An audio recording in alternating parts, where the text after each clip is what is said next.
上年嘅7月，我喺一個謊言入面有一個約定。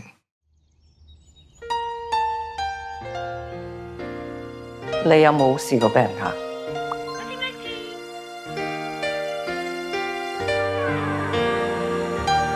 石油工程師，55歲法國人，呢個係你第一個角色。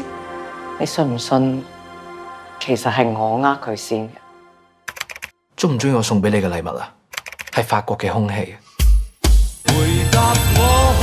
投入成為法國工程師，好好同個女人談一場戀愛，你嘅少年當時唯一可以揾到自己價值嘅事。你覺得會唔會有一日，全世界嘅女人都對愛情冇晒幻想？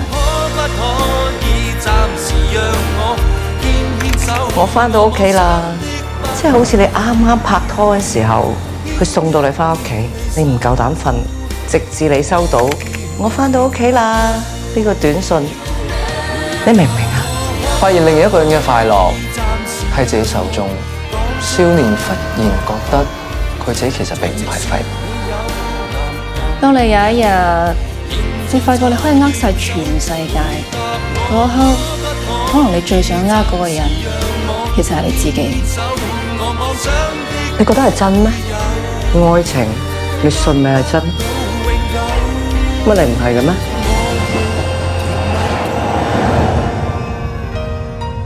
萬一女人同真人見到面，就會拆穿騙局。嗰一刻，穿煲啦。